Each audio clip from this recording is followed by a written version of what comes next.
Welcome to R S education. We talk about the storage of computer, जिसमें दो type का storage होता है या दो टाइप की मेमोरी होती है। प्राइमरी मेमोरी जिसको इंटरनल मेमोरी भी बोला जाता है, दूसरी है सेकेंडरी मेमोरी जिसको एक्सटर्नल भी बोला जाता है। अब मेनली रैम और रोम के बारे में देखेंगे। जो रैम और रोम है दोनों ही क्या है, प्राइमरी मेमोरी हैं, जिसमें रैम की फुल फॉर्म क्या है, रैंडम एक्सेस मेमोरी, और जबकि रोम की फुल फॉर्म क्या है, रीड ओनली मेमोरी। अब बात करते हैं सबसे पहले रैम की। रैम कैसी है? एक टेम्परेरी मेमोरी है, ठीक है। जबकि जो रोम है वो कैसी है, परमानेंट मेमोरी है, ठीक है। उसके बाद जो स्टोरेज डाटा है मेनली किस में होता है, एमबीज़ के अंदर होता है, ठीक है, मेगाबाइट्स के अंदर होता है। जबकि इसका जो डाटा है वो किस में होता है, जीबीज़, गीगाबाइट के अंदर होता है।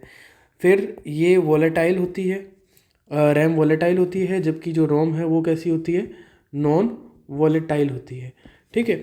उसके बाद मेनली जो यूजेस है रोम का वो किस लिए होता है, जो नॉर्मल ऑपरेशंस हैं, ठीक है, जो नॉर्मल काम करते हैं उसके लिए यूज़ होता है। जबकि जो रोम है उसका काम किसके लिए है, कुछ जैसे कंप्यूटर को प्रोसेस करने के लिए, कोई भी डाटा है उसको प्रोसेस करने के लिए किसका यूज होता है, रोम का होता है। उसके बाद है मेनली ये क्या करता है, writing data in faster mode. जबकि ये क्या करता है, राइटिंग डाटा